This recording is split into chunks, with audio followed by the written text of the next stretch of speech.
ఈ నెల 25వ తేదీ నుంచి స్మార్ట్ రైస్ కార్డులు పంపిణీ ప్రారంభిస్తామని మంత్రి నాదెండ్ల మనోహర్ వెల్లడించారు. ఈ నెల 25వ తేదీన 9 జిల్లాల్లో స్మార్ట్ కార్డుల పంపిణీ కార్యక్రమం ప్రారంభిస్తామని ప్రకటించారు. వచ్చే నెల 15వ తేదీ వరకు 4 విడతల్లో పండుగ వాతావరణంలో స్మార్ట్ కార్డుల పంపిణీ చేస్తామని మంత్రి స్పష్టం చేశారు. మనం నమోదు చేసుకున్న వాళ్ళకి కూడా ఈ అవకాశం కల్పించి ఒక భారీ స్థాయిలో టెక్నాలజీని ఉపయోగించుకుంటూ బహుశా భారతదేశంలో ఎక్కడ కూడా ఇప్పటి వరకు ఇటువంటి కార్యక్రమం జరుగుండదు. ఎందుకంటే ఎలక్షన్ కమిషన్ కూడా చాలా సమయం తీసుకుంటుంది. కానీ 25వ తారీఖున ప్రారంభించబోయే ఈ కార్యక్రమం క్షేత్రస్థాయిలో ఇంటింటికి వెళ్లి అందించడానికి కోసం కూడా ఒక ప్రయత్నం చేయబోతున్నాం. సో గ్రామ సచివాలయం, వార్డు సచివాలయం డిపార్ట్మెంట్తో టైఅప్ చేసుకుని ఈ కార్యక్రమాన్ని రాష్ట్ర వ్యాప్తంగా 1,45,00,000 కుటుంబాలకి అందించే విధంగా ఈ స్మార్ట్ రైస్ కార్డ్స్ తీసుకొచ్చాం. ఇదివరకు కూడా మీ అందరికి కూడా వివరించాం. మేము దీంట్లో చాలా స్పష్టంగా కేవలం ప్రభుత్వ చిహ్నాలు, ఎవరైతే ఫ్యామిలీ హౌస్ హోల్డ్ హెడ్ ఉంటారో వాళ్ళ ఫోటో ఒక్కటే ఉంటుంది. సేఫ్టీ మెజర్గా QR కోడ్ ఉంటుంది. వెనక వైపు కుటుంబ సభ్యుల వివరాలు, అదేవిధంగా ఒక కస్టమర్ టోల్ ఫ్రీ నంబర్ లాగా ఒక హాట్ లైన్ ఒకటి ఏర్పాటు చేసి 1967 అనేది ఎవరైనా ఎప్పుడైనా ఫోన్ చేసుకోవచ్చు. ఈ వ్యవస్థ అంతా కూడా దాదాపు 2 నెలల నుంచి ప్రిపేర్ అయ్యి ప్రింటింగ్ చేయించి జిల్లాల వారీగా సంబంధించిన తహసీల్దార్లకు మండల వారీగా పంపించి అక్కడ కూడా లాస్ట్ మైల్ డెలివరీ పర్ఫెక్ట్గా జరగాలి, డిలే జరగకూడదు, మిస్యూజ్ కాకూడదు అనే ఉద్దేశంతో మా అధికార యంత్రాంగం దీని గురించి చాలా లోతుగా ఆలోచించి ఇంతకుముందు నేను అన్నట్టు గ్రామ సచివాలయం, వార్డు సచివాలయం సిబ్బందితో పాటు ఆ డిపార్ట్మెంట్తో టైఅప్ చేసుకుని ముందుకెళ్ళాం.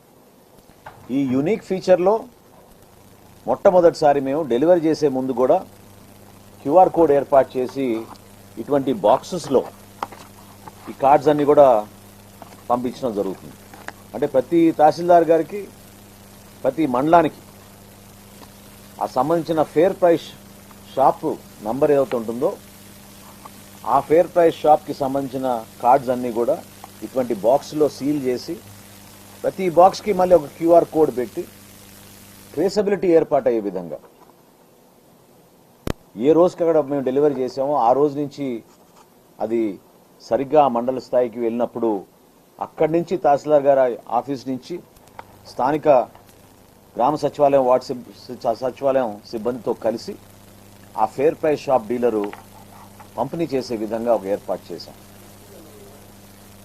ఇక్కడ మీరు అందరూ గమనించాల్సింది ఏంటంటే భారతదేశంలో మొట్టమొదటిసారి ఎవరైతే దివ్యాంగులు ఉంటారో, ఎవరైతే 65 సంవత్సరాలు నిండిన వారు ఉంటారో వాళ్ళకి రేషన్ డోర్ డెలివరీ చేయాలనే ఒక ప్రయత్నం గత 3 నెలల నుంచి మేము చేస్తూ వచ్చాం. దాదాపు 16,70,000 మందికి ప్రతి నెల ఈ 3 నెలల నుంచి కూడా అద్భుతంగా మేము అందించగలుగుతున్నాం. అదే తరహాలో ఈ కార్యక్రమం గురించి కూడా ఆలోచించుకుని 25వ తారీఖున 9 జిల్లాల్లో ప్రారంభించబోతున్నాం. ఆ 9 జిల్లాల్లో కూడా ఆ జిల్లా సంబంధించిన గౌరవ మంత్రివర్యులు, అదేవిధంగా గౌరవ శాసనసభ్యులు, శాసన మండలి సభ్యులు, ఇతర ప్రజాప్రతినిధులతోటి జిల్లా స్థాయి సమావేశం, నియోజకవర్గ స్థాయి సమావేశం, మండల స్థాయి సమావేశం కూడా ఏర్పాటు చేసుకుని ఈ కార్డుల పంపిణీ కార్యక్రమం ఒక పండుగ వాతావరణంలో జరిగేటట్టు ఇంతకుముందే మేము రాష్ట్ర వ్యాప్తంగా జాయింట్ కలెక్టర్లతోటి, మా డిఎస్ఎల్తోటి, డిఎం సిబ్బందితో మాట్లాడి ఇన్స్ట్రక్షన్స్ ఇవ్వడం జరిగింది. ఈ డేటా ఎంతవరకు ఇంటగ్రేట్ చేశామంటే గ్రామ సచివాలయం, వార్డు సచివాలయంలో ఒక యాప్ డిజైన్ చేసి ఇదే QR కోడ్ బాక్సెస్కి ఎట్లా ఇచ్చామో ప్రతి కార్డుకు కూడా డెలివరీ అవగానే ఆ QR కోడ్ స్కాన్ చేసి ఇమ్మీడియట్గా ఒక డాష్ బోర్డ్ ఏర్పాటు చేసాం. రాష్ట్ర వ్యాప్తంగా ఆ డాష్ బోర్డులో ఈరోజు ఎన్ని కార్డులు పంపిణీ అయినాయి, ఎక్కడ పంపిణీ అయింది, ఎక్కడ షార్ట్ ఫాల్ వచ్చింది, ఒకవేళ ఎక్కడైనా పొరపాటు జరిగితే అది కూడా మాకు ఆ సమాచారం అందించే విధంగా టెక్నాలజీని ఆ విధంగా ఉపయోగించుకుంటూ ఈ కార్యక్రమాన్ని ప్రారంభించబోతున్నాం. ప్రతి ఫేర్ ప్రైస్ షాప్కి ఒక గ్రామ సచివాలయం, వార్డు సచివాలయం నుంచి ఒక సిబ్బందిని అలాట్ చేశాం. స్థానికంగా ఉన్న రెవెన్యూ డిపార్ట్మెంట్ నుంచి ఒక విఆర్ఓ, అదేవిధంగా సర్వేయర్ లేదా ఒక వెల్ఫేర్ అసిస్టెంట్ లేదా ఒక మహిళా పోలీస్ని అలాట్ చేసి ఆ ఫేర్ ప్రైస్ షాప్ డీలర్ ద్వారా ఇంటింటికి వెళ్లి ఈ కార్డుల పంపిణీ కార్యక్రమం 15 రోజుల లోపే పూర్తి చేసుకునే విధంగా వెసులుబాటు ఆ ఇన్స్ట్రక్షన్స్ కూడా ఇవ్వడం జరిగింది. స్థానికంగా ఉన్న జిల్లా కలెక్టర్లు, జాయింట్ కలెక్టర్లు ఈ 25వ తారీఖు నుంచి ప్రారంభించబోయే ఈ కార్యక్రమంలో కంప్లీట్గా డిజిటల్ ట్రాకింగ్ ఏర్పాటు చేశాం. వాళ్ళకు కూడా మేము ఆ వెసులుబాటు అవకాశం కల్పించాం.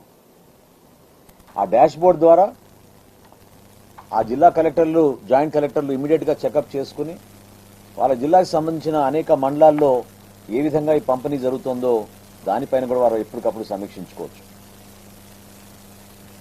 ఎవరైతే మైగ్రేట్ అయ్యి ఇతర ప్రాంతాల నుంచి వలసకి వెళ్ళారో ఆ కార్డుదారులను మాత్రం నేను కోరుతున్నాను, దయచేసి మా డిపార్ట్మెంట్ నుంచి ఒరిజినల్గా మీరు ఏదైతే కీ రిజిస్టర్లో ఎంటర్ అయ్యారో, అంటే మీరు కార్డు తీసుకునేటప్పుడు ఫస్ట్ టైం ఎక్కడైతే మీరు ఫేర్ ప్రైస్ షాప్లో మీరు నమోదు చేసుకున్నారో మీ వివరాలు మీరు అక్కడే కలెక్ట్ చేసుకోవాల్సిన అవసరం ఉంది.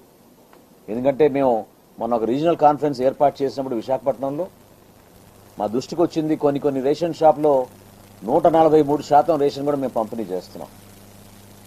ఎందుకంటే విజయనగరం, శ్రీకాకుళం, ఇతర జిల్లాల నుంచి వలసలకు వచ్చిన వాళ్ళు విశాఖపట్నంలో స్థిరపడ్డారు కాబట్టి రేషన్ సరుకులు ఎక్కడైనా తీసుకోవచ్చు కాబట్టి అవకాశాన్ని వాళ్ళు సద్వినియోగం చేసుకుంటున్నారు. కానీ రైస్ కార్డ్ డిస్ట్రిబ్యూషన్ అప్పుడు మాత్రం కంపల్సరీగా వాళ్ళ ఫేర్ ప్రైస్ షాపులు ఎక్కడైతే వాళ్ళు నమోదు చేసుకున్నారో అక్కడికే వాళ్ళు వెళ్ళి కలెక్ట్ చేసుకోవాల్సిన అవసరం ఉంటుందని ఈ సందర్భంగా మీకు తెలుపుకుంటూ, ఈ 15 రోజుల కార్యక్రమం రాష్ట్ర వ్యాప్తంగా ఒక పండుగ వాతావరణంలో ముందుకెళ్లాలి.